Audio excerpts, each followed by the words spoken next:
आजकल के समय लाल लाल या नारंगी कलर के गाजर आपको मार्केट में अवश्य दिखाई पड़े। इसी गाजर के बारे में आज हम बात करेंगे कि गाजर किस प्रकार से हमारे लिए बहुत अच्छा हो सकता है, इसका सीजन में प्रयोग क्यों करना चाहिए। आपको इस वीडियो के बाद मालूम पड़ जाएगा कि कौन कौन सी समस्या में गाजर बहुत ही कारगर है और आप इसका अच्छे से प्रयोग किस प्रकार से कर सकते हैं। ये सभी बातें इस वीडियो में हम जानेंगे। तो आइए वीडियो को शुरू करते हैं। सादर प्रणाम, मैं विशाल एक बार पुनः स्वागत करता हूँ आपका अपने यूट्यूब चैनल सनातन मार्ग पर। गाजर या कैरेट या आयुर्वेद में कहें या कहीं की संस्कृत में जो इसके नाम है नारंग मूल, ग्रंथि मूल या स्वादु मूल। स्वादु अर्थात मीठा, मूल यानी कि जड़ यानी कि कंद।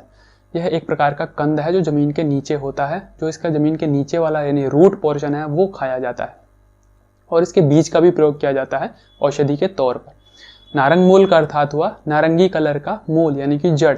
इस प्रकार से इसके कुछ अलग अलग नाम हैं। जैसा कि किसी भी औषधि को जानने से पहले उसके गुण कर्मों के बारे में जाना जाता है, आयुर्वेद का यही सिद्धांत है। तो ठीक इसी प्रकार से गाजर के बारे में महर्षि चरक का ऐसा कहना है कि यह मधुर तिक्त है यानी कि मीठा और कड़वे स्वाद का होता है। साथ ही साथ लघु उष्ण और तीक्ष्ण यानी कि हल्का, पचने में हल्का है, लाइट इन डाइजेशन है। उष्ण यानी कि गर्म पोटेंसी का है यानी कि हॉट पोटेंसी का है, शरीर के अंदर गर्मी लाने वाला है।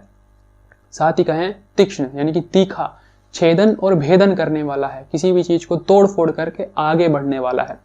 कफ वात हर यानी कि वात और कफ में बहुत ही ज्यादा प्रभावी, उसको हरने वाला या कहीं कि उसको शांत करने वाला, उसको बैलेंस करने वाला है। साथ ही साथ ग्राही है यानी कि मलों को बांधने वाला। जिस प्रकार से मल बिखरे होते हैं या कहें कि लूज मोशन इत्यादि होता है तो उस समय ग्राही औषधियां दी जाती हैं जो मलों को बांधने का कार्य करती हैं। तो इसी प्रकार से गाजर भी ग्राही है, दीपन करने वाला है, अग्नि को बढ़ाने वाला है। तो इस प्रकार के जो गुण बताए गए हैं अन्नपान विधेयम अध्याय में महर्षि चरक द्वारा बताए गए। जैसा कि यह कफ वात हर है यानी कि कफ और वात को दूर करने वाला है, परंतु यह पित्त को बढ़ाने वाला नहीं है। उष्ण तो है परंतु यह पित्त की वृद्धि नहीं करता है। तो इस प्रकार से यह त्रिदोष नाशक ही हो गया यानी कि कफ वात हर है, कफ वात को दूर करता है, पित्त को नहीं बढ़ाता है, तो वात पित्त कफ तीनों को संतुलित रखता है। फिर उसके बाद बात करें मॉडर्न मेडिकल साइंस के हिसाब से बात करें तो इसके अंदर फाइबर्स होते हैं, विटामिन के होता है, पोटेशियम होता है, बीटा कैरोटीन जो एक प्रकार का एंटीऑक्सीडेंट है वो पाया जाता है, बायोटिन, इस प्रकार की चीजें पाई जाती हैं। बात करें इसके फायदों की तो यह दीपन करने वाला है अर्थात आपकी भूख को बढ़ाने वाला है। दीपन का अर्थात प्रज्वलित, जैसे दीपक जलता है ना, ठीक इस प्रकार से आपकी भूख को जगाने वाला या बढ़ाने वाला है। तो यह दीपन करने वाला है। साथ साथ उदर रोगों में बहुत ही ज्यादा कारगर है। उदर रोग यानी पेट से संबंधित जितने भी रोग हैं, जैसे गैसिस वैसिस की प्रॉब्लम जो होती है, बहुत ज़्यादा खाते ही गैस बनता है, या बिना खाए भी कोई लोग बहुत ज़्यादा लंबे समय काल तक खाली पेट रहते हैं, उन्हें भी गैस बनने की संभावना होती है या गैस बनने की समस्या हो ही जाती है। और गुल्म यानी कि गोला इत्यादि जो पेट में बनता है, अफारा होता है, इस तरह की जो समस्या होती है। और एक मुख्य समस्या यानी कि IBS, इरिटेबल बाउल सिंड्रोम के अंदर ही बहुत ज़्यादा कारगर रहता है। पेट से संबंधित, उदर से संबंधित रोग जितने भी होते हैं उन सभी के अंदर आंतों में रुकावट जो होती है, मल इत्यादि की जो रुकावट हो जाती है, इस प्रकार की समस्या, तो सभी समस्याओं के अंदर ये कारगर होता है जो उदर से संबंधित होती है। खास करके उदर संबंधित रोगों के अंदर जिनका पाचन कमजोर हो, पाचन मंद हो, जैसे कफ के जो रोग होते हैं, अरुचि वगैरह यानी कि भोजन देखते ही दूर रहने का मन करना, या कहें कि भोजन से दूरी बनाए रखना, बिल्कुल अच्छा न लगना। स्वादिष्ट से स्वादिष्ट भोजन हो जो कि आप कुछ समय पहले बहुत इंटरेस्ट से खाते हो, उसके अंदर आपको बिल्कुल रुचि नहीं आएगी। कितना भी अच्छा भोजन दे दें, कितना भी बेकार भोजन दे दें, सब आपको एक जैसा ही लगने वाला है। वह अरुचि होती है यानी कि उसमें इंटरेस्ट ना होना। ऐसे सभी रोगों वालों को जो गाजर का सेवन है थोड़ा उबाल कर करना चाहिए, क्योंकि उबाल लेने से, अग्नि संस्कारित कर देने से वो हल्का हो जाता है पचने के अंदर। साथ ही साथ पाचन और दीपन करने वाला है, तो डाइजेशन को इम्प्रूव करता है, भूख को और बढ़ाने वाला होता है और अरुचि को समाप्त करने वाला होता है, यानी कहें कि जो आपको भोजन में इंटरेस्ट नहीं आ रहा उसे दूर करने वाला होता है। यह उष्ण और तीक्ष्ण है यानी कि गर्म है और तीखा है, भेदन करने वाला है, तो कफ के रोगों में बहुत ज्यादा कारगर रहता है। कफ के जैसे बहुत से रोग होते हैं, जैसे ब्लॉकेजेस वगैरह होना, शरीर में कहीं भी अवरुद्धता आ जाना, कहीं भी ब्लॉकेज हो जाना, कोई स्रोत जाम हो जाना, जैसे कोलेस्ट्रॉल का बढ़ जाना या किसी प्रकार की गांठ वगैरह हो जाना, अंदर से भी या बाहर से भी किसी भी तरह की गांठ हो, ब्लॉकेज हो, किसी प्रकार की रुकावट हो शरीर के अंदर, तो उन स्रोतों को साफ करने वाला, क्योंकि उसको भेद के, तोड़ के, आगे फोड़ के बढ़ाने वाला होता है कफ को। तो कफ का ही काम होता है शरीर में रुकावट उत्पन्न करना, अवरुद्धता उत्पन्न करना। वायु कभी रुकावट उत्पन्न नहीं करती है, वह कफ होता है। यानी कहीं भी मांस का लोथड़ा बढ़ जाए, टुकड़ा बढ़ जाए, या कहीं की कोलेस्ट्रॉल हो जाए, उसमें चिकनाई बढ़ जाए खून के अंदर, तो वो सभी कफ की विकृति है। तो उन सभी के अंदर ही बहुत ज़्यादा कारगर होता है, उनको तोड़ फोड़ करके आगे बढ़ाने वाला होता है।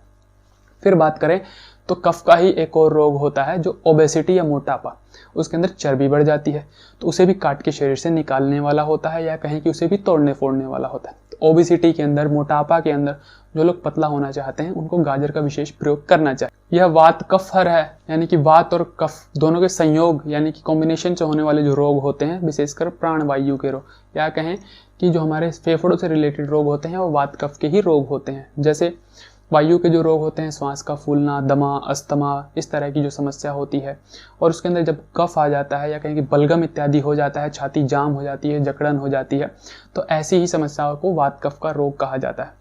तो जिसके अंदर वायु भी हो और कफ भी हो, जो ड्राई होता है यानी कि जो सूखी खांसी वगैरह होती है जिसमें बलगम नहीं आता, वो तो सिर्फ वायु के रोग हो जाते हैं। जिनमें खांसी वगैरह के साथ साथ बलगम वगैरह होता है तो वो वात और कफ दोनों के संयुक्त रोग हो जाते हैं।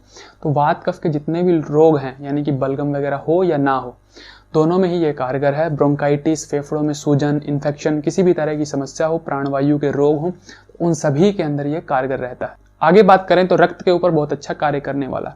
बचपन में आपने सुना होगा कि लाल लाल चीजें खानी चाहिए जिससे खून बढ़ता है, रक्त बढ़ता है। जैसे अनार हो गया, गाजर हो गया। तो गाजर का जो जूस होता था उसको हम ऐसा समझते क्या थे, बचपन में बताया जाता था कि लाल लाल चीजें खाने से, लाल लाल चीजें पीने से शरीर में रक्त बढ़ता है, क्योंकि ये लाल है, रक्त भी लाल है। तो ऐसे ही गाजर का भी रक्त के ऊपर बहुत ही अच्छा कार्य है। यह एनीमिया यानी कि पांडु रोग जिसे कहा जाता है, या खून की कमी जिसके अंदर हीमोग्लोबिन घट जाता है, शरीर थोड़ा पीलापन पे आ जाता है, नाखून वाखून सफ़ेद से हो जाते हैं, आंखें पीली पड़ जाती हैं, या कहें कि उसमें लालपन घट जाता है, वाइट हो जाती हैं।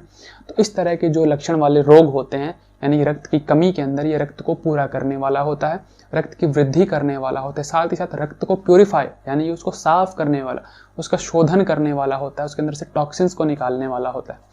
आगे बात करें तो रक्त पित्त के अंदर, रक्त पित्त अर्थात ब्लीडिंग डिसऑर्डर्स, हैवी ब्लीडिंग जहाँ से भी होती हो, जैसे गर्मी में नाक इत्यादि से खून का बहना, या कहें कि माहवारी इत्यादि में खून का बहुत ज़्यादा हैवी ब्लीडिंग होना, निकलना, या पाइल्स में खून का जो बवासीर इत्यादि हो जाता है उसके अंदर से खून का निकलना, या किसी भी शरीर के स्रोतों से किसी भी समस्या के अंदर जब रक्त के अंदर पित्त बढ़ जाता है तो खून यानी ब्लीडिंग डिसऑर्डर्स हो जाते हैं, खून निकलने लगता है।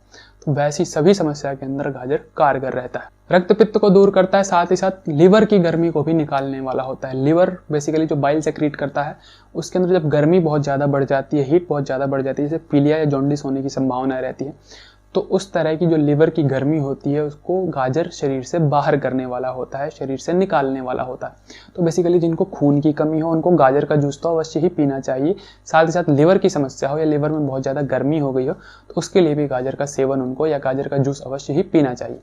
फिर आगे बात करें तो अर्श यानी कि बवासीर के अंदर ये बहुत अच्छा कार्य करने वाला है। बवासीर खूनी हो या बादी हो, जिसके अंदर से ब्लीडिंग होती हो सिर्फ वो हो, या जिसके अंदर मस्सा हेमोरॉइड्स जिसको बोलते हैं वो बाहर आ गया हो आपके गुदा मार्ग से, तो उन सभी में दोनों ही बवासीर के अंदर ये कार्य करने वाला होता है। इसका उबाल करके या कहें कि जूस के माध्यम से या रॉ फॉर्म में भी गाजर का सेवन उचित होता है। यह कृमिघ्न या जंतुनाशक है जो बेसिकली आंतों में कीड़े हो जाते हैं। बेसिकली छोटे बच्चों को ये समस्या होती है, उनके आंतों में कीड़े होते हैं तो उनको समाप्त करने वाला होता है।